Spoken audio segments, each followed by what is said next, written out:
So we're live. We're live. Sorry for the delay. Yep.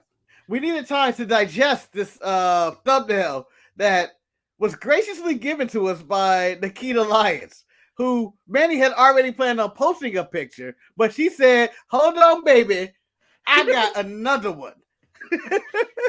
I mean, you were all pre-warned if you were like, oh, this is all clickbait. Nah. No, you were pre-warned that this was going to happen. Yeah, and I believe if you watch the best of January, because I wouldn't tell you to go rewatch the day one watch along. When Marcus asked me why this is the only reason you're watching 205 Live, I was correct. And then Eric was very like, Marcus, why are you surprised?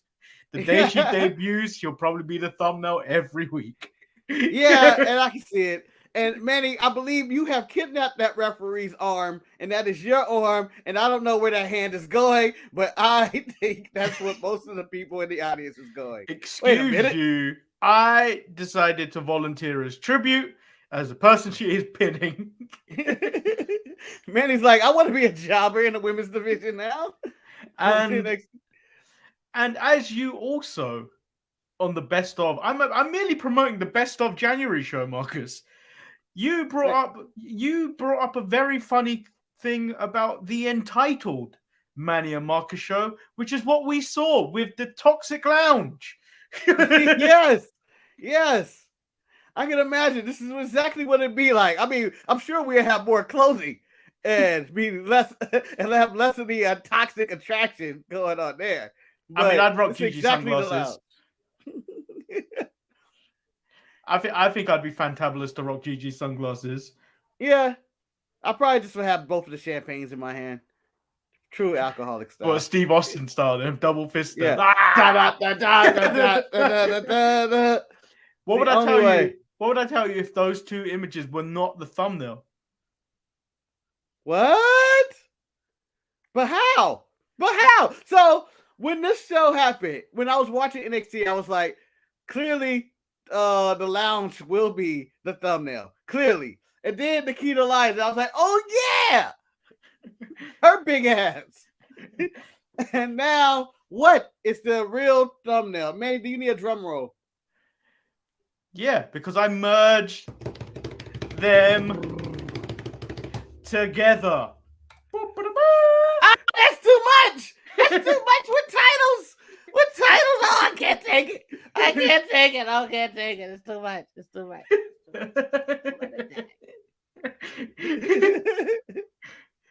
But Manny, as Marcus, the wrestling analyst and true journalist of the industry, why don't we have Bryan Danielson and Jon Moxley over there? And I was going to be like, look at this! Look at this! Even Maurice, God bless you, Lord Manny Hayes, for introducing her to the MCM. Hallelujah! Hallelujah! Thank you, G. This is a Sunday edition. On a Thursday edition of the Sharpshooters Wrestling Untitled Manny and Marcus, whatever show. And also for you, Marcus, as you did request many weeks ago.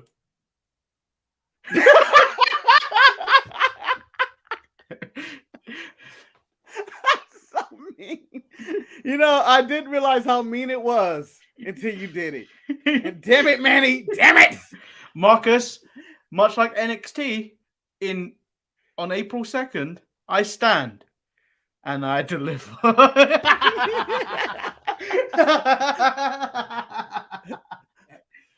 I mean, this could have been the thumbnail. This could have been, but she couldn't kick out at 3. But she couldn't. She didn't hear the count. She heard 1, 2. Let me stop. And the other one looks like Ty Conti is picking her nose for her. No. What do you have under there? This is disturbing in itself. So, she's throwing up gun signs at a black woman during Black History Month. Incorrect move. Incorrect move. This is the first time she's been seen since she stole Sammy Guevara's Sammy Guevara, whatever's going on with them. Since they've been she's been on since they've been public. No, she hasn't. Yeah, she was the one that came out to save Brandy Rhodes from the pull-apart from Paige Van Zandt. Oh, how times have changed. Oh, let's get into the show. There's many jokes to come in.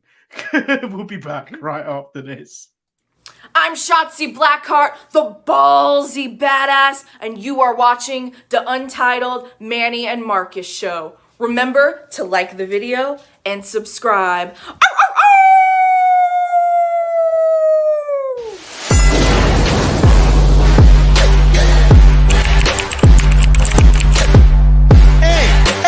Hey! Oh, Check out the Marcus and Manny show. I hate you both right now. You guys are ridiculous.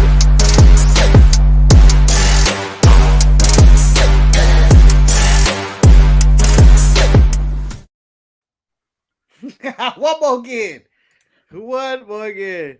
Levi says they need to rename the toxic attractions to the Husky Hags. He has been issued a demerit.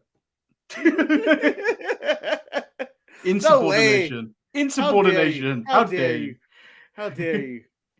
It should be toxic attraction with JC Jane.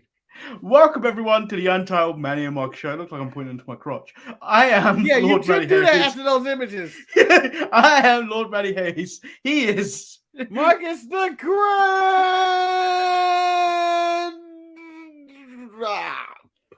finale. I can't help point at my crotch. I'm watching too much Raw is Retro. It happens all the time in 1998.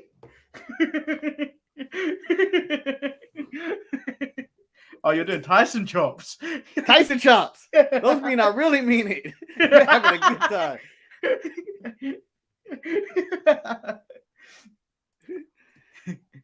How are you doing today, Marcus? Oh, fantastic, and do you feel 5 pounds lighter? Yes. And Manny, I'm going to give this story, and I had to think about it, why I was there in my special place. Marcus is basically explaining why the show started 5 minutes late. And I had to come up with an explanation because I was like, this show's going to be late, and I'm going to have to explain this on the show. I know it.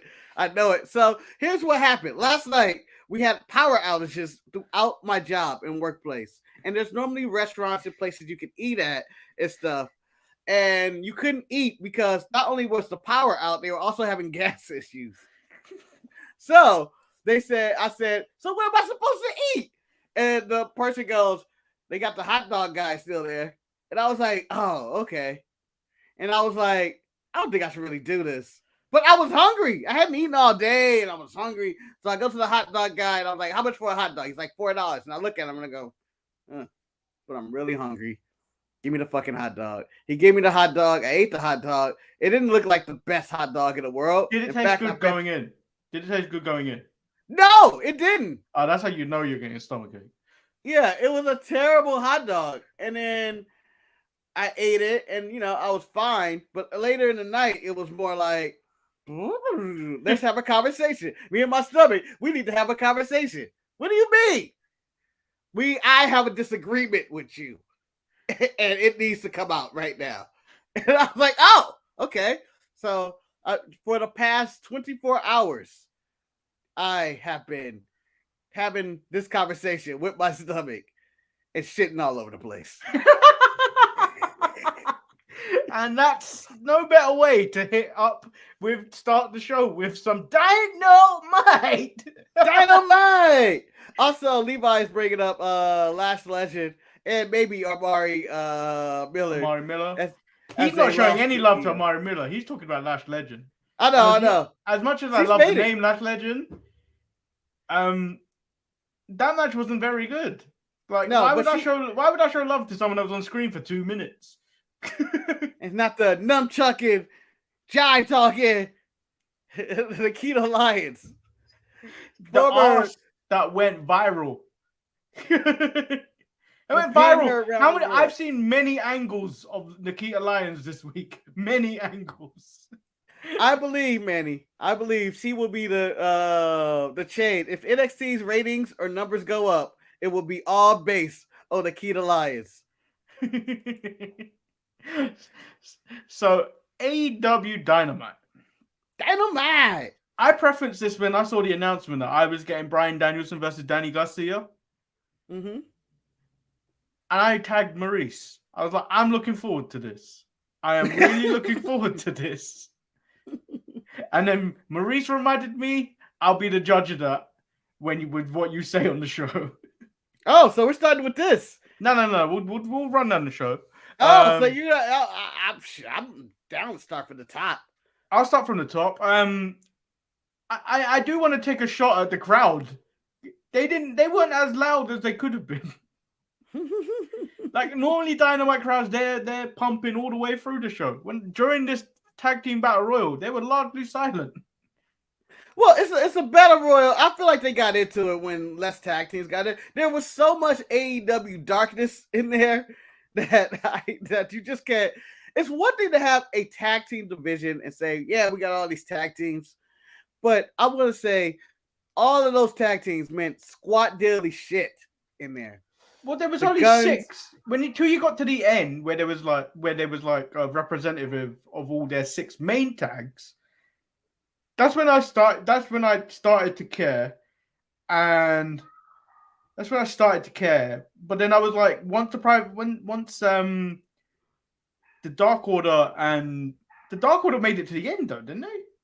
Yeah, Johnny Hungy was one. Johnny Hungy made it quite to the end. But I was expecting him to get eliminated as well as the Best Friends, and then it being the main 4 that everyone seems to care about more. I was hoping it to get to that because that's the only really tags you really care about. The others are just kind of there. Yeah, and but they have to spread the wealth because next week, Manny, we do it again. We do it again. Same tag teams. I don't think they're digging up any new tag teams for this. So the same tag teams going again. It's just instead of Matt Jackson, you're gonna get Nick Jackson in. I don't know why they just didn't. I don't know why they didn't just do the last 2 tag teams are in this match. I don't know why you have to redo it. Because of the drama of it all. So this week, Red Dragon won the match. Next week, but the Young Bucks, I'm assuming, are winning. This was the most predictable thing. Like AEW should have not gone this route. You know what? I can drag AEW for this one, but I am going to say I actually enjoyed this battle royal. There were some stupid eliminations in there. Like I thought the Private Party one was stupid. I thought the Gun Club was stupid. But at the end of the day, I actually enjoyed it. I was like, you know what?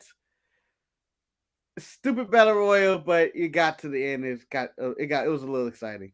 Yeah, and then Kyle O'Reilly gets the win for his team, eliminating Matt Jackson, leaving more in-house arguing between the Elite.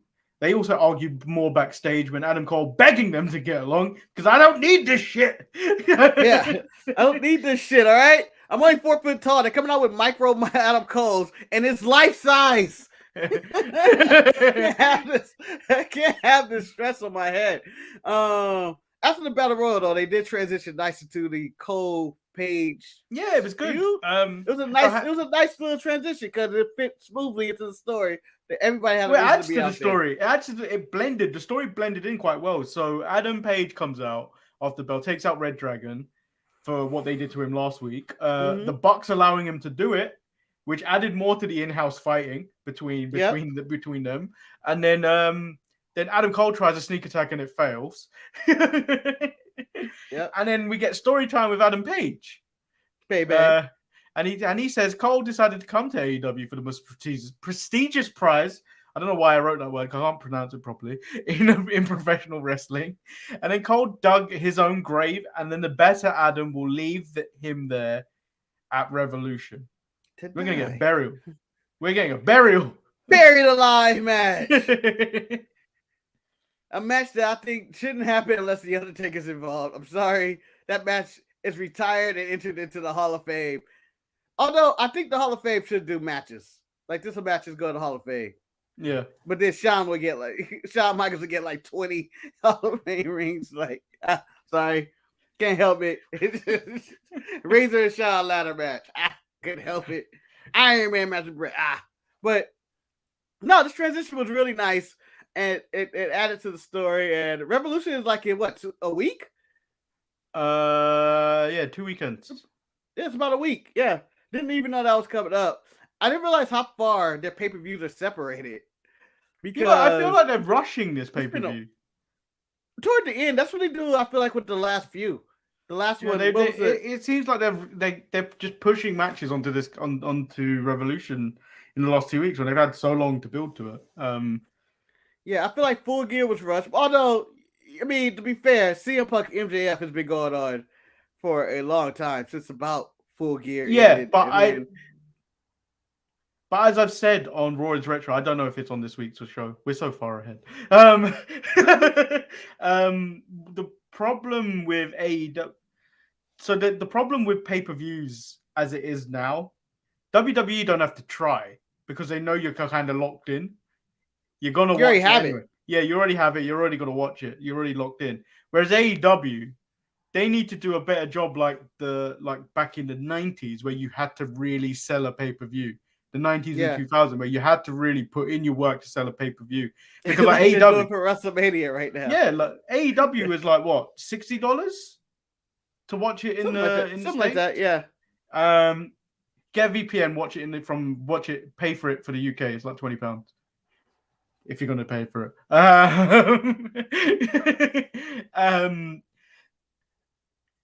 Yeah, so they have to work a little bit more harder to really sell you on to spend $60 because I feel AEW always deliver on pay-per-view. They always deliver. It's just how they get there is always a bit shaky. Well, I always feel like there's some of them that are too long. They're too long, but like if you watch it in breaks, and you'd like go, I watch the first, I don't know, hour and a half now, and then I'll watch the next set. So like if you break it up, it's all right. But like, yeah, I understand like it's too much watching that much of wrestling is too much sometimes. Yeah. Like give me the Saudi show that ended 2.5 hours in or whatever they did. Yeah. That time. Not saying it was a better show. I'm just saying that the time wise it'd be better. Just limit the matches and not everybody has to make the show. But where were we? What were we talking about? So we just ended with story time with Adam Page. We're gonna move on to MJF, which was a great segment. Yeah. Out of nowhere, he decided to come out with feels. He came out with feels. The story was really good. I thought it may have worked a little bit better as a backstage segment, but then I saw that one fucking tear come from his eye. Motherfucker. I was like, you have sold me. That's all it takes for Manny. I believe. That's all it takes for Manny is one single tear coming out, and you going like, that man believes this shit. I'm sold. I can't deny it. I can't deny it. He believed all of it. I believed all of it. So the speech was basically MJF saying, CM Punk, I loved you my whole life, and you abandoned me. And you abandoned me you're a piece of shit dad. When I have a real father who wanted to take care of me, but you're the one that loved me, and you abandoned me, and I had to go out there in the world alone, and I had to become cold-hearted. This is who I am, and I hate you. CM Punk walks out there and is like, I feel like the way he came out, he didn't sell it very well. He kind of ruined it. Looked like he wanted to give him a hug. Yeah, the thing is, he should have looked. I feel like he should have looked a little bit more confused and less like a fucking hipster that makes craft beer. I don't know. This had very Uncle Phil, Will Smith vibes. No, it didn't. It didn't to me. It did. It did. No, it did. Why don't you love me, man? No, I didn't get those feelings. Don't you dare put this on that level, Marcus. Why don't you want me, man? That is nowhere near that level. It was there. It was there. It just there was no Uncle Phil. So you're telling me there was no Uncle Phil to catch him. Did you tell? If Wardlow was there to catch him, he would have caught. He would have been like, "Why don't he want me, man?" So you're telling me, you're honestly telling me you had the waterworks starting in your eyes? Oh no, absolutely not. No, yeah, exactly. No. You cannot compare these moments. This is close, but you know what? It was the same tone. All right. Was it as deliberate like that? It didn't have Will Smith and James Avery doing this. Rest in peace, James Avery. Yeah. It didn't have the shredder, as I like to call him. It didn't have the shredder. Yeah, and then it even had Tony Schiavone feeling bad for him, like ADHD, man. I know that. That's rough. Yeah. And then someone on the that's mid card really mess actually posted the post MJF was talking about on the Instagram from back in the day. Oh, really? Yeah, it's really heartfelt when you read it. It's like, damn. Yeah. MJF, well, no. As Levi said, is he the best in the game on the microphone? Are you giving He's the him best that? in AEW. Ooh. Who do you have the best in the world then on the mic? On the mic, drama wise. For drama and for whatever you need, they had to cut a promo for your show to sell you the Untitled Manny and Marcus show and all your sleazy thumbnails, Manny. Who you have cutting that promo? I'm going to the Tribal Chief. You going Tribal Chief? Yeah. I got MJF. No. I wouldn't. I got MJF ahead of him. No. See, I wouldn't. I wouldn't say MJF the best in the game. I might give him number 1 and 2. I'm giving him best in AEW. He has surpassed the guy that's supposed to be the pipe bomb master. He surpassed CM Punk on the mic in AEW. Yeah. But I would go, my argument would be MJF is either 1 or 2, and the only person is someone who's not in the game, and it may be John Cena, who can go out there and just kill it. John Cena can kill it. He can sell you on everything. Another person you could throw in there, you could also throw his counterpart. Daddy MJF, The Miz. Oh, The Miz is solid. But I don't know. Like, The Miz never gets there. Like, I never believe The Miz is going to win. Like, MJF can win. Like, even with this promo, I felt like, oh, he's winning. He's winning. Yeah. I don't ever feel The Miz is going to win. And the other person is like, I feel Edge is doable for a good promo. He is, but I'm bored of Edge. That's the problem with me. I'm a bit tired of Edge. His promo this week was amazing. I wouldn't say amazing. I thought it was amazing. He has done better ones with feeling back in the early 2000s with John Cena when he slapped John Cena's daddy. Yeah, but this man, he got a promo against nobody this week. He has no opponent. It was in general promo, and it was like, yeah, I hope Edge gets his WrestleMania match. I would even I would throw Kevin Owens in there. Kevin's all right. Sammy's even in there in his wacky way. Yeah, but I think MJF got them. I think he got him. Yeah, maybe. Eddie Kingston when he's not dealing with Jericho, I feel like do you know what? If you replace Jericho with anyone in that segment, it would have worked even better. Yeah. Maurice said Heyman's overall. Dang, yeah. Damn, he right. That's not fair though. That's not fair though. Heyman. He's right. I know. He's right. Maurice is right, but Heyman is in a different category in himself. Yeah. That I mean, Heyman kills it. He's right. Heyman has him beat. Heyman has MJF beat. And it's probably years of experience and everything. But you can even throw MVP Heyman's outrageous. You can throw MVP in that argument. MVP works well as well. MVP works well, but I don't think he's on the Heyman and MJF level where they do acting parts randomly. Yeah. In which, like when Heyman was the stride and he was in the back with, I'm just gonna say, actually no, Seth Rollins. Seth Rollins is the best in the game right now. He's just goofy. He's goofy. Has a lot of energy. No, because I like when he's playing. I like when he's emotion. going crazy. When Seth is in the wrong, but he's telling you the truth, telling it like he's in the truth, he's in the right. All I hear when I hear Seth Rollins kind of pro, he's trying to take my eye. But Maurice is right. Heyman wins. It's Heyman probably MJF. It is Heyman. And then we get to the Kings of the Black Throne. I didn't know they were called that. I thought they were called the House of Black. They need to stop calling themselves that because the white man can't be the king of the Black Throne. I'm telling you, not in the middle of Black History Month. You can't do this. And then versus Pac and Michael Jackson from Thriller.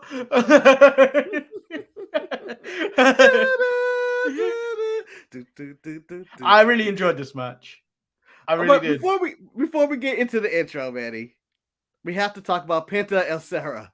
That was an entrance. That was an entrance. Why he had a shot of all? I don't know. Okay. So The entrance is fine. The thing that kind of took me out of the whole his form and his whole energy was Alex. It was Alex. Coming out like a fucking vampire. It looked like Halloween for him. And he was taking it so serious. And I was like, why is he like this? Why did he have to go to a dark place? And why is his dark place death from Bill and Ted's Bogus Adventures? Why? Why? Because that's what I got from that. And I was like, man, Penta's doing his thing. I feel it. But Alex right here should not be out here. He is shoehorned here. He looked like he was about to tell Austin, it was me, Austin, all along. He was the higher power and everything. Like, I didn't understand his costume at all. So what did you think of the match? He was a druid that decided to take the star from the Undertaker. Like, Undertaker, I got a face. I enjoyed the match. It was solid. Everything about the match was fine. It was the post-match shenanigans I hated. So the lights went out just as Malachi Black was trying to decapitate Penta. Huh? I said at least once a week. Yeah, so he was about to decapitate Penta with the shovel. The lights go out. It's Buddy Matthews. And then he aligns himself with the House of Black. But you're glossing over how convoluted this was. I want to show you two images, and you tell me the difference between the two images. So there's that. Okay. That's clearly a Dynamite image, yeah. And then there's that. That. Then that. Manny, why are you putting me in the ISL? Rest in peace, AOP. What? Or two? That. Well, that. Two is a little blurry. Two is a little blurry. Tell me AOP. what is the difference, because Buddy Murphy is always a follower, even if he goes by Buddy Matthews these days.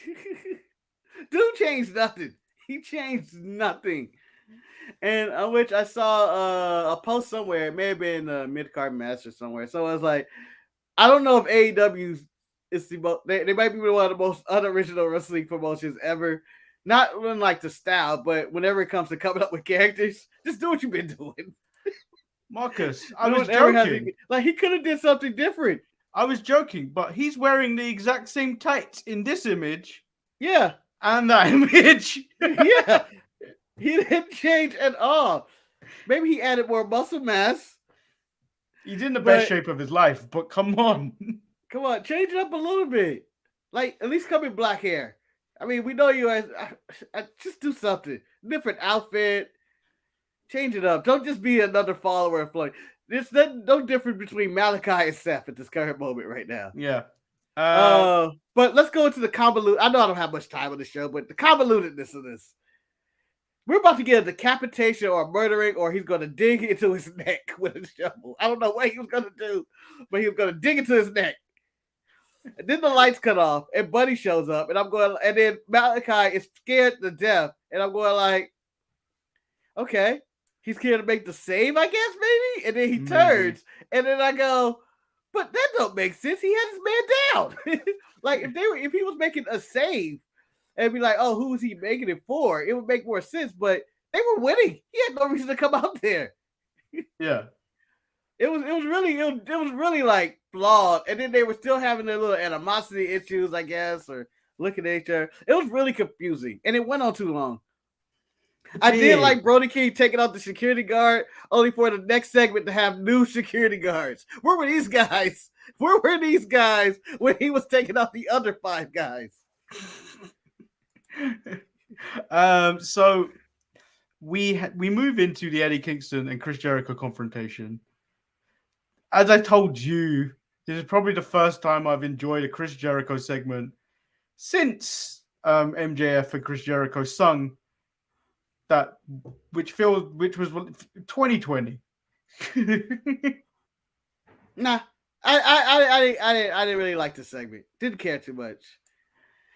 It seemed like they were on different pages. Clearly, they weren't like, I guess they had a blueprint what they wanted to talk about. and stuff. But it started off really awkward, in which they were a random WWE reference. I'm trying to say sports entertainment, Chris. This is pro wrestling. You can't say that when Buddy Murphy can teleport and Penta's coming out with fucking death.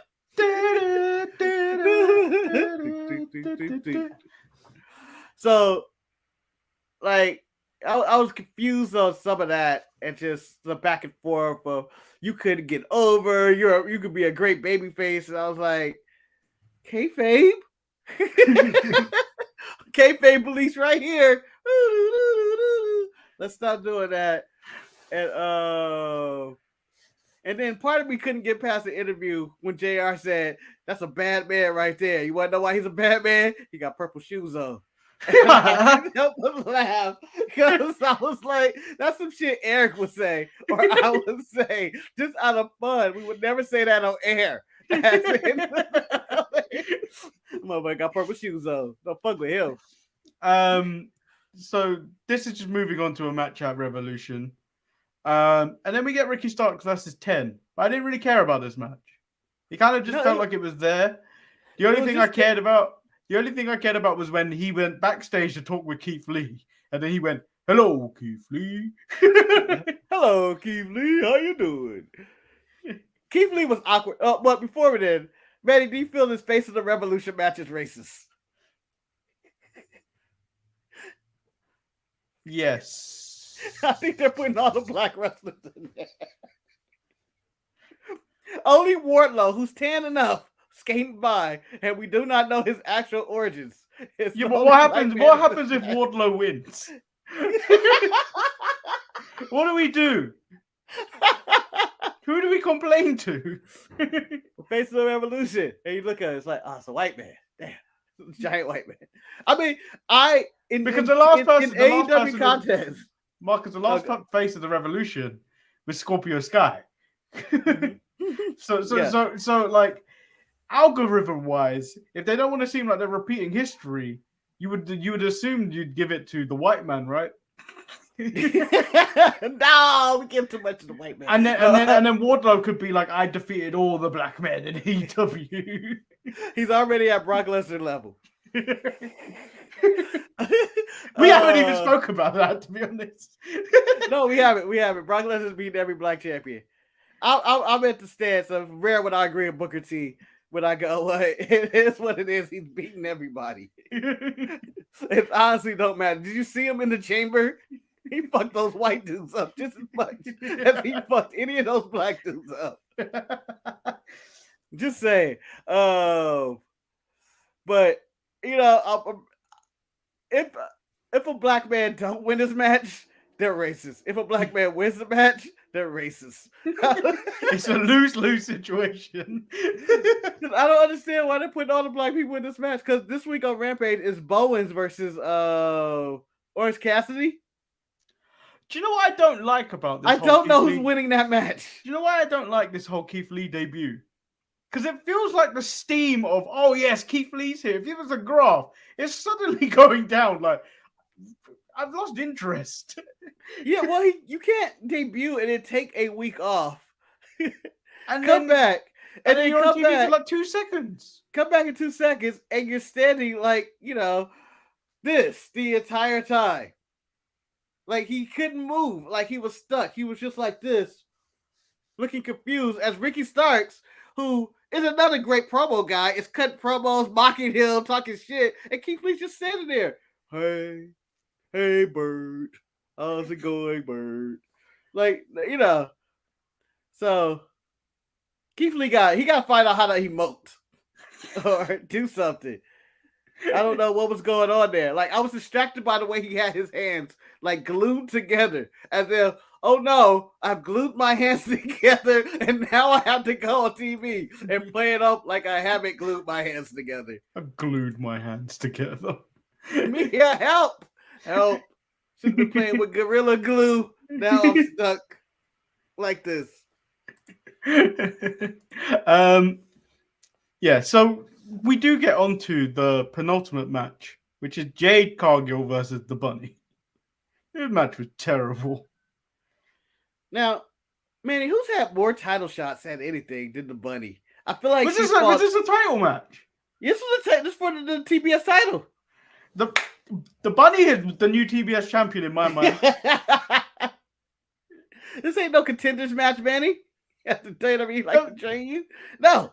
The bunny is the new champion because I refuse to accept that a referee would just stop counting like that. That is unacceptable. Well, you know, she has that twitch in her arm. It happens from time to time. I've seen it happen on the show. The referee gets it every now and then where it's like, money's involved. I would like to interview Aubrey Edwards and say what was going on right there. But this was a terrible match, as advertised. It don't matter. It will be the worst 28-0. women's match of the week. I will argue and say it's the worst women's match of the month. I don't know what can beat it. I don't know what can beat that. Like, I don't think that there was a worse match this month, considering what we've had this month in whatever match. I don't think there's going to be a worse. It's only like a few more days left in the month anyway. They stunk. So, yeah, this was bad. And, you know, I don't understand why they continually do this. And I'm not blaming Jade Cargill on this. I blame Tony Khan. She asks who's at the end of the match. She asks who's next. Better yet, who's left. And then, hey, Conti. She steals your man, and then she's gonna steal your belt because she said she's the one, and that's gonna beat that ass. And an attempted brawl, which just was awful. Yeah, she ended up losing the brawl. The bunny came back in to get some heat to beat up Ty Conti, apparently. I didn't understand what the bunny's motive was. I just got my ass beat by Jade. Normally I attack the person who beat me, but you know what? Ty Conti needs to get the fuck out of here. And Jade just walked out on top. Do you feel Jade is, since she is the new Goldberg of AEW, and she's gonna be saying who's next or who's left or whatever? I think they need to just protect her more. Just have her do squashes. If you want to have her out there, have her do squashes. Just kick somebody in the face and just be the end of it. No, do the bro kick. Keep her on Rampage. Keep her on Rampage, which is high, where you can also edit it. It's true. So we get to the main event. Time for the main event. So earlier in the night, Brian explained he had a great mentor in William Regal, but Danny has been hanging around them 2.0 boys. If he was with him and Mox, he'd be on a completely different level. Whereas 2.0 cut a terrible promo. I'm tired of Fat Jackson because he reminds me of Animal cutting promos in the 80s and 90s where I don't need people yelling at the camera anymore. I'm pro yelling at the camera. I hate the people who don't yell at the camera in the back. I get hyped up for a match. If you're looking at the camera, you tell me you're hyped up because hype is just yelling at the camera. I don't need you calm. I need you just saying nonsense and yelling at me, sweaty, full of grease, tanned up, veins coming out your head, tassels flying everywhere. I'm only thinking of the Ultimate Warrior, apparently. But this is just another reason why I understand why they keep putting Danny Garcia in main events. I think he has more main events than anybody in AEW. Yeah, and do you know what? From this match with Brian, I feel like he deserved it. He's really good. Yeah. And I really enjoyed the match. Yeah, it was a really good main event. Would you have ended this? Because I was thinking I may have reversed this. No, I started with Bryan Danielson. I needed to end it on the Battle Royal. No, I needed the sour taste of that fucking Jade Cargill and Bunny match washed out of my mouth. That was horrible. I needed that as a palate cleanser. Yeah, you're right. You know what? You're right. When you put it that way, Mr. Lead Booker, you're right. That's the only way you could have got it because the Battle Royal wouldn't have did that. The Battle Royal would probably left me in a more sour taste in my mouth. Like, oh, fuck's sake. For fuck's sake, a Battle Royal. This is what you give me. This let me end the show in a high note. Yeah. And it was another fantastic match. Hard-hitting. Fantastic. I don't know what to expect from Bryan Danielson other than greatness, you know. And then he released a statement. He wished AEW, it's not perfect. It's not what he thought it was, what he thought it should be, or something like that. Yeah, And, but do you know what? Because it's makes me Bryan better. But Danielson. part of it's in character. Thing is, because it was Bryan Danielson, people didn't like attack him. When Brock Lesnar says basically the same thing 2 weeks ago on the Pat McAfee show, people started attacking him, and I understand why. It's Brock Lesnar. Everything he's had in WWE has been handed to him. He hasn't really had to work hard for what he's got. He may have to grind in the first 2 years, but everything's been handed to him, and his name. He's a household name now because of the UFC and everything else he's done. He's a monster. Sometimes you get handed stuff. Because he's been handed stuff, people look at push what he said aside. But basically, what they said is basically the same thing, and it's true. Mm-hmm. This isn't what it could be. Somebody step up and change the game, put ass in the seats. Basically the same thing. Anyway, Danielson comes out. He cuts promo. Kind of cuts promo. He tried to 2.0. Yeah, 2.0. Yeah, he gets attacked. Yeah, and then Mox makes the save, and they're gonna shed blood together. And I thought they were about to announce a first blood match. I thought that was what was going to happen, but I didn't want to see that. No, I didn't want to see it unless they do the first blood match the way I want to see it. In which, and I know you guys aren't a blood guy, but if you're gonna do a first blood match, I think this is the way it should have been always. You can't pin a guy until you draw blood. Not if I have a scratch and I have a boo boo after the match ends. Referee, I have a boo boo on my wrist. No, this match ends. So, what did you think of AEW overall? Solid show. A little confusing. Some of the stuff I didn't care about the Jericho Eddie Kingston stuff. Enjoyed the Punk MJF stuff. It was a good show. Good show. I really enjoyed it. I think it may have had NXT beat this week a little bit because they focused on storytelling, which was the most important thing for me. As convoluted as some of it was, they focused on it, and they gave it that AEW charm. Yeah. So yeah, that was it. That was AEW. Let's move over to NXT. NXT kicks off with Bron Breakker talking about last week. Then he's interrupted when hyping up Stand and Deliver, stating he will take by Dolph Ziggler, stating he will take the title away from him when he's good and ready, and he's gone through Ciampa, which is when Dolph Ziggler bans him from ringside. He has that right. Without a win, Regal, you have the right to do this. And then he calls him the guy. But only he stole that from us. He stole that from us. No, he called him the guy only in Orlando. Same shit. We're going to call him the universal guy. You're the guy. You're the guy. You're the guy.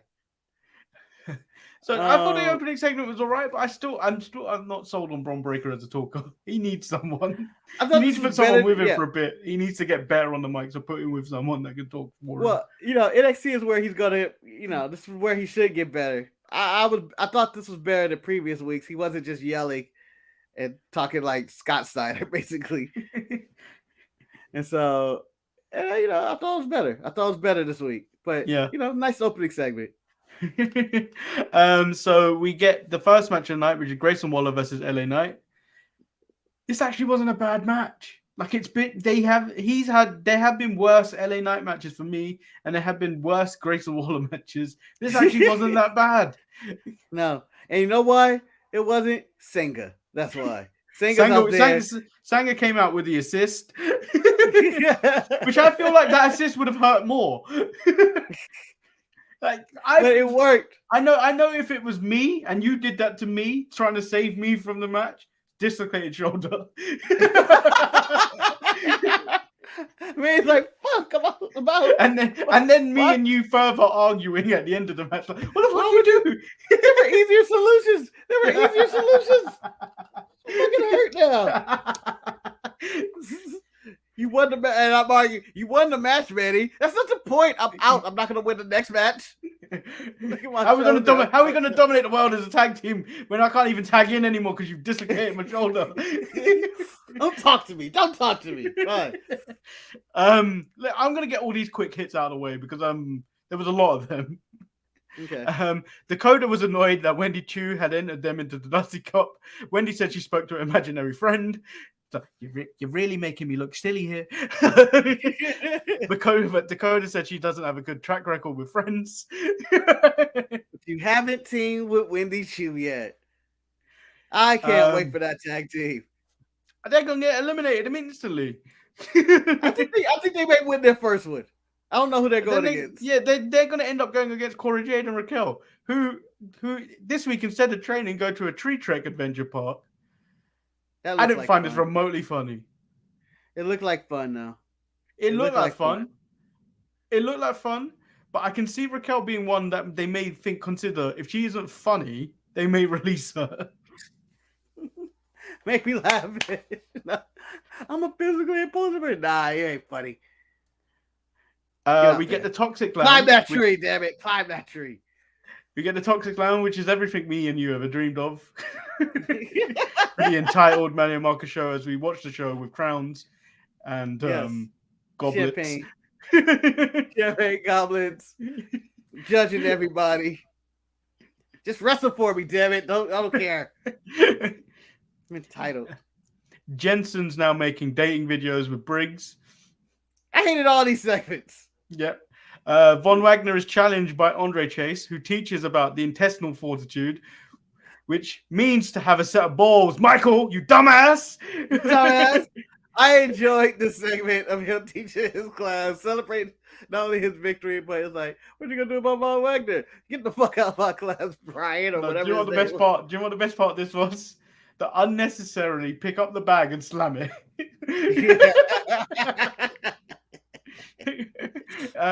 Where Robert Stone later in the night says he will be leaving next week for filing for disability. Tosh. Yeah. Draco Anthony gets into a confrontation by Gacy and will now face Harlan next week. Can I pause and say it's my favorite segment? Why? I don't know why. Actually, I know why. Two white men approach one young black man by himself and then get a confrontation. I don't know why you like this. With Keith Lee hands. Walking over. They offer him a job, and I don't know what could have been said in this conversation, but it looked racial. So he had to push him. And Harlan jumps in and is like, wait, what are we doing here? Why is this happening? None of this looks authentic at all. That's why it's my favorite segment. It was some video game shit in which you're walking around in the locker room and you see Draco Anthony and it's like, confront him. It was like that WWE, I think it was 2K17 or something. Every time I saw Eric's character in the back, I just had to attack him. So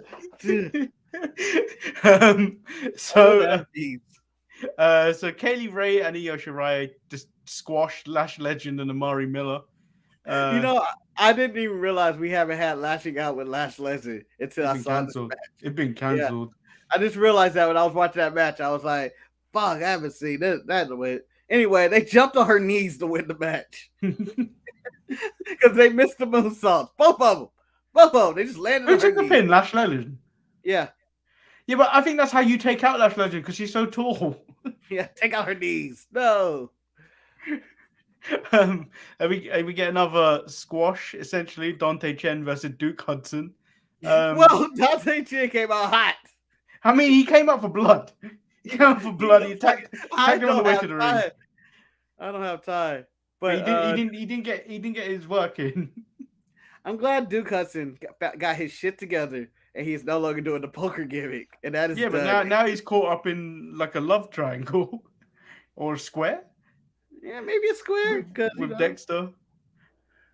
Well, the whole fact with Indy, you know how we were, or whatever he said to allude to their relationship in the past, and Dexter being there is like, oh, you know you liked it too. I don't know why he's doing this, but it's gonna lead to Loomis and Hudson. Apparently. Yeah, he's gonna lose his hair again. And then we get Carmelo Hayes, Trick Williams come out. The favorite, the NXT duo, the face of NXT 2.0 right here. He's the face, the A champion. Carmelo Hayes talked himself up with the help of his hype man, Trick Williams. He praised himself for stealing the show over everyone, including Skeet Dunn. And I was like, is he allowed to say that? They are trying to be edgier on 2.0. Yeah, but one, I don't know if the Florida crowd got it. Two, I was like, I don't know if you can get away with saying skeet done. How long can you get away with saying that? Ski. I don't think Vince or anyone in the back. I don't think Shawn Michaels even knew what that was.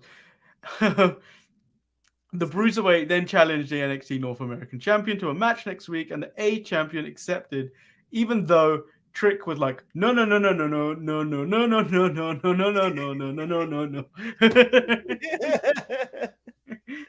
But we got an impromptu Trick Williams match. Yep, where Cameron Grimes decided to attack everyone. Yeah. So, Manny, at this moment, I was going, all right, Trick Williams about to have a match. There's not going to be nobody worse in the ring than Trick Williams this week. Trick Williams has improved. And I saw in the match, and I went, wow. You know what? He still has the worst kick. He still has the worst kicks in the game. But but significant improvements since I last seen him in the ring. Yeah, he's more coordinated. And I think, and it's weird to say maybe by sitting ringside with Melo, he's watching and learning from Melo. No, I think there's enough people in the back that like can help him out. And you could see like, we always say this a lot. It's like he looked good in defeat, but he did. Yeah. Like, Cameron Grimes made him look a lot more better than he did in the past. Yeah, the previous Trick Williams matches were trash. Or even just whenever he had to get involved in a match, it was like, this guy would never wrestle. And then this week he looked like a competent wrestler. It was like, oh, Trick Williams, everybody. The thing is, when he's next to Melo, he has to be competent, and he has to learn quicker, and he is. Yeah. So because I think Melo is one for the future. Melo ain't long for NXT. I don't know. I think he's long for NXT. I don't think so. He don't have that Vince height. But leave it at Kofi. Yeah, but Kofi wasn't doing nothing until he found the New Day. He was a random tag team champion here and there, and Intercontinental champion, and fighting Dolph Ziggler at least 7,000 times a week. Yeah, but I think there's a shelf life to Kofi now, and Melo. You know what they do? They just replace black men with black men. Trick Williams, Melo. I see Street Profits 2.0. Hurt business. So we get the Creed brothers and Malcolm Bivens. Malcolm Bivens took shots at Imperium while celebrating Diamond Mine's Dusty Cup win. Yes. Saying the wrong name each time. I think he said it differently every time. Yeah. Gunther, whatever your dumbass name is. I mean, he's really poking the bear. He's poking the bear. And when Walter finally guys had the confrontation between him and Walter finally staring at each other in the ring made me laugh. I've never seen a man look more terrified. Like we have it when he was against the locker, when he looked terrified, but man, he looked worse when the only person that could have saved him was Solo. Yeah, it was Solo said, thank you. He was so happy and not knowing why he was saved. He was like, it was a blessing from God. Thank you. He had the thank you. He was going to kill me. So if you haven't seen it on Instagram, I'm now signing up every email with okay. But I'm dying inside every time I do it.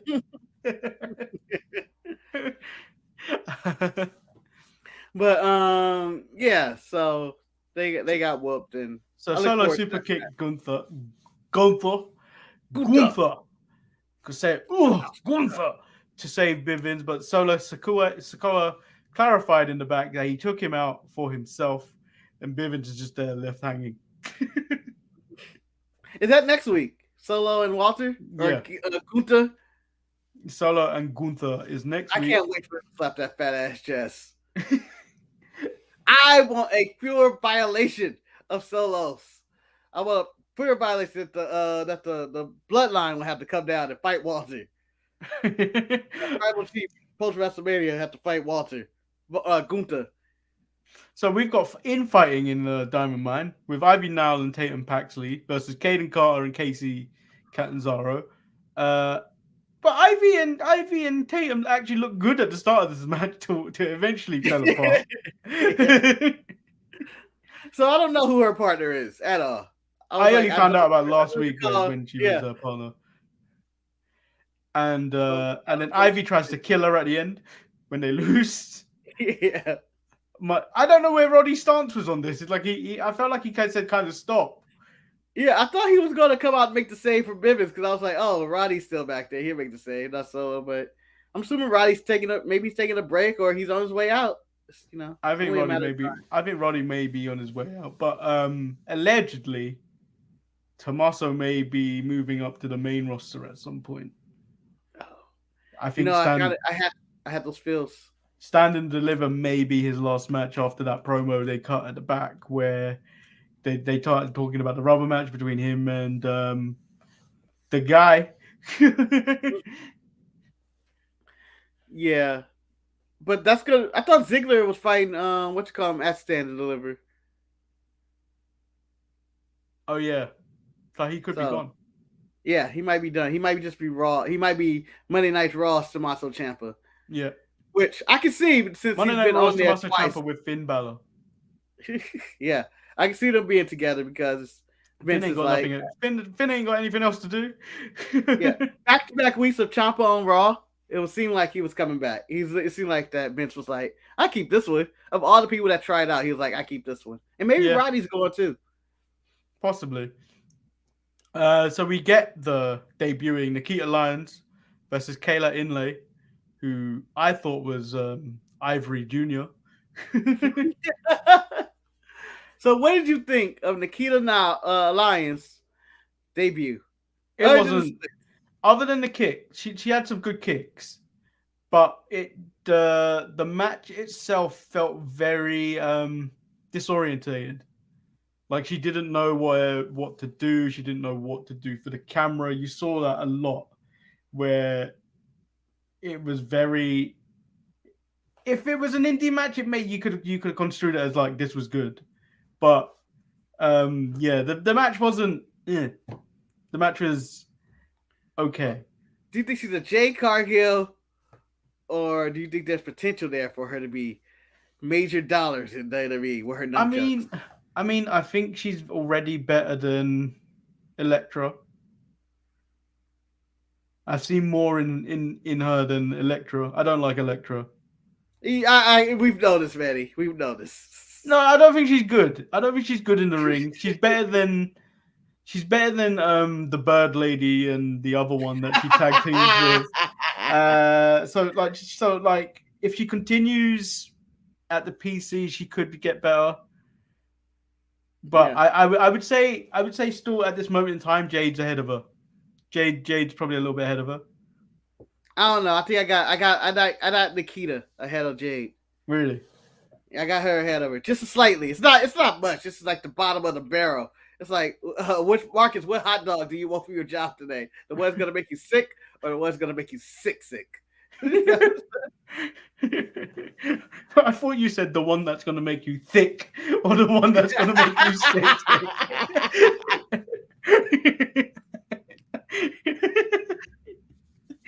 Damn, I wish I was clever enough to come up with that at the time. The one's going to make you sick or the one's going to make you thick.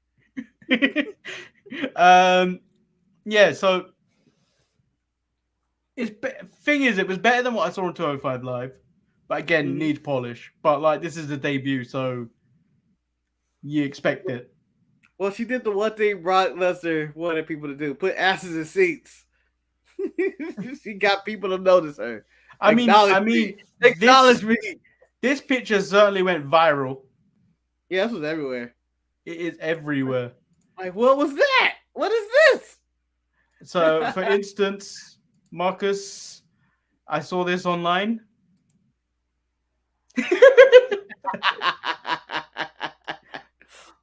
No logo. Interesting. So that's she's gone viral. She's made a name for herself. The gimmick I'm not sure. Is there a gimmick? Is there? I mean, she just loves to fight people. If what her gimmick was, it was a bit like there's no other story to this. I am who I am. All right, I am who I am. But she did have presence out there. She did have presence when she was out there. So I can see Vince be like, I could use this on the main roster. Eventually, not yet. Not yet. I could, but like watching bread in the oven. Yeah, I can see it, and then when it's one day gonna rise up, and then we get the main event. I'm gonna eat all that bread. I'm gonna shove all that bread. My bread. Vince, I don't think you're talking about bread anymore. I'm gonna just, take my time with it. And then comfortable conversation about bread. And then we get the main event, which is Dolph Ziggler versus Tommaso Ciampa. Again, this was good. Mm-hmm. Like, I have no complaints about this match. It was good. Ain't no Danny Garcia, Bryan Danielson, but it was good. Thing is, it's nice to see Dolph Ziggler be Dolph Ziggler for once again. not that guy that just constantly loses. Like, you go out there, he just loses.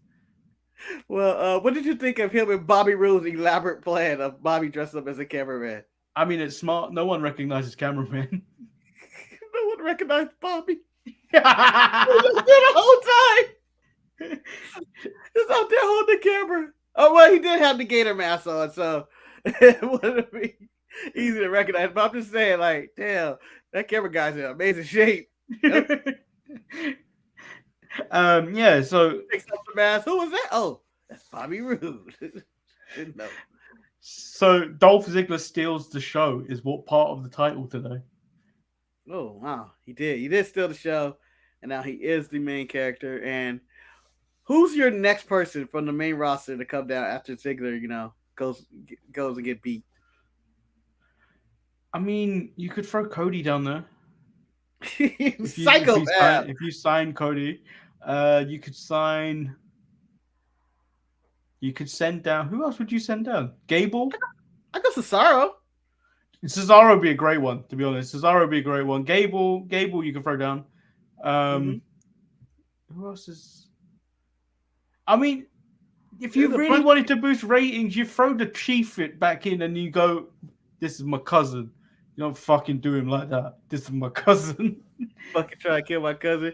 Me and you, Gunter. Me and you. And you just have to do a stare off. It never goes anywhere. You don't even have to. The thing is, you don't even have to have him appear on the show. You could have him. You could tape just him watching the show. You put the green screen the television he's watching. You just fucking throw up whatever's up there on the screen, and then you just have it's like, oh, Roman's here watching. That increases ratings instantly. All I need, and I know you shouldn't tease stuff like this because it's like you're not gonna get it, but Roman watching the TV and going like this, one of those when he loses, and it's like, damn, Roman's not upset. Or you don't even have to green screen it. Just do any random SmackDown reaction and just say he's watching. You don't even have to hit audio from him. You just cut. Roman Reigns will be watching the match, and you see him back there in one of the 100,000 clips they have of him just sitting in the back watching TV. Yeah, it makes sense to just include him and then make reference to it. Like the thing is, Raw acknowledges that NXT exists. It's SmackDown that doesn't. Acknowledge me. That's true. Yeah. Damn. Yeah, I guess because it's on USA, but still. Oh, yeah, it does make the most sense. You're right. Yeah. Helps it out a lot. But you know what? Still, I'm going to say, good week in wrestling. Raw was solid. NXT was all right. Dynamite was good. It's all on SmackDown shoulders this week. Bring out Cody Rhodes. Bring out Cody Rhodes, damn it. No, so someone posted it the other day, and they're guessing that Cody is going to appear on, I think it was March 12th episode. Why? Why? Yeah, why March 12th? March 14th. I don't like saying the date backwards, by the way. It feels weird to me. But I'm all in March 29 zone because of this. March 14th. The 14th of March. Why? Raw is in Jacksonville. Spicy. Spicy. You're telling me you ain't gonna, if you've signed up Cody, you ain't gonna go down the petty route and have him debut in Jacksonville. Yeah, Petty Marcus says. Petty Marcus agrees. But And Petty Marcus what says, music do you want to hear? I want to hear. I don't know why Dolph Ziggler music had in my head, but no, I want to hear. Whoa, Through the smoke and mirrors. no. The other one, his current one. No. Oh, you want the current one? I want Dashing Cody Rhodes. I can't go back to those times. I don't see the man like that no more. I would have debut before March. If you go back to those times after Revolution. If you go back to those times, look how gangly Cody Rhodes looks. Cody Rhodes has really bulked up since then. Yeah. Remember, he put on that 10 pounds of muscle to fight Brody, according to JR or whatever. I would have him debut the weekend of Revolution to try to steal some of the highlights, the thunder away from them, whatever they do on that show, or whoever they have shockingly show up, whether it's Swerve or Hardy or whatever. Because Jeff Hardy confirmed he is signing with AEW. Yeah, but I would counteract that and say, "Oh, you got one of ours. We got your big guy. We got one of your co-founders." That's how I would do it.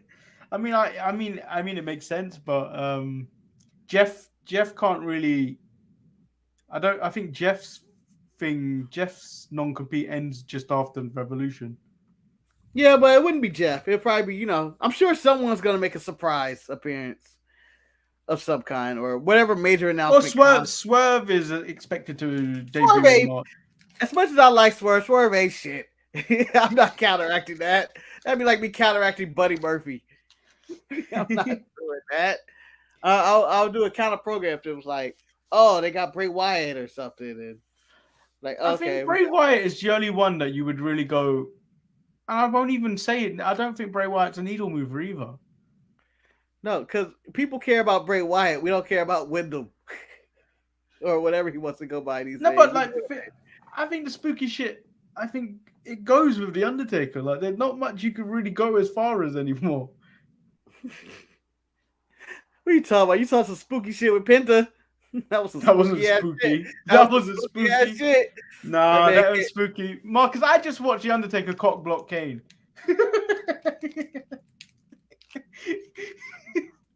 you ain't beating that. and then burns an effigy of Kane in a casket. You ain't get any more spooky than that. So man, the spooky days are done. Yeah, they're done. No more spooky shit. It dies with the Undertaker's Hall of Fame induction. Unless I'm getting the Halloween house again for NXT, I don't need none of that anymore. Well, since Magic is done, I would still like AEW to lay to rest to turn off the lights and having somebody debut every single week. No one can have control of the lights this much. It's ridiculous. It's every other week. Someone's doing this. Do you not sometimes think it's something because Raquel Gonzalez's titty come out again? Raquel, put that titty away. It's not, no one can tell if it fell out or not. It just kind of just stayed there. Also need AEW to stop bringing in wrestlers. Focus on the people you have.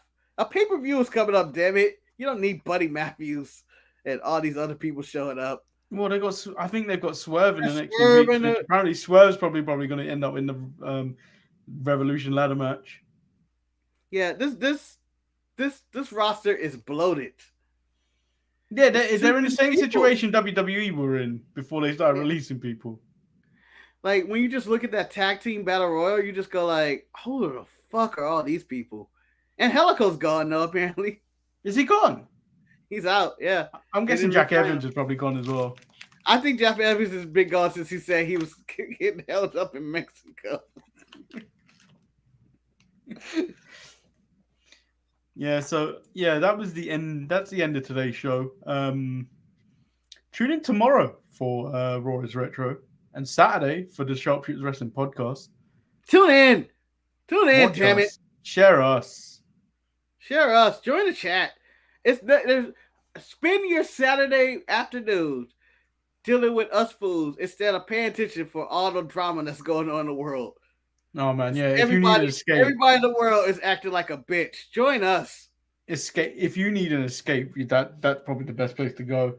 Yeah, it's not looking good out there. Or and I'm joking about this, but we may be in the serious of a nuclear war or whatever, World War III. Go into your bunker and watch the Untitled Manny and Marcus show and the Sharpshooter podcast as the end of days approach. No, but let's just not do anything, guys. Let's not be hasty. Let's not go to World War III. At least give me a year of no pandemic first, and then we can go into some more drama shit. Yeah. For God's sakes, we're about to stop wearing masks Friday. We're about to stop. I bought that mask for no reason now. Oh, you guys are free, right? You're mask free. Yeah. Except still wear it. In London, it's still for. I think you're still supposed to wear it on transport for a bit longer. But what I've learned from this pandemic is I still kind of want to wear a mask if I'm on transport. People are fucking disgusting. You and Eric and your mask. The thing is, I don't want to wear it because it makes me feel uncomfortable. Yeah. But like when I see how disgusting other people are, I'm like, maybe I should. People are disgusting. They're really disgusting. I just want to not wear the mask and everybody else have to wear it. I'm just saying. That works for me. I don't want to see your face. I don't want to see your face. Like it's gonna be weird in my job though when people stop wearing masks and you get to see their face and you go like they're gonna start talking to you. It's like I have no idea who you are. But like Jimmy, we've been talking for like a whole year. I don't know Jimmy. I never knew you. Okay, not with them lips. I didn't know you had lips like that, Jimmy. I didn't know you had lips like that.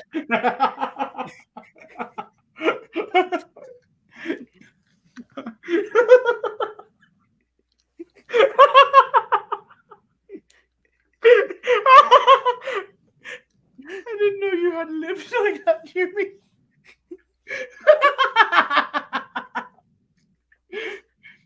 I'm trying to cover my mouth because I've got chocolate in my mouth.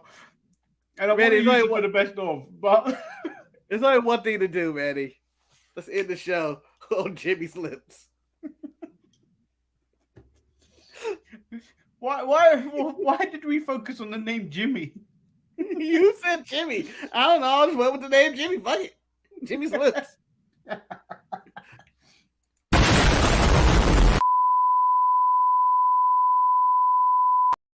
But what if it wasn't Jimmy?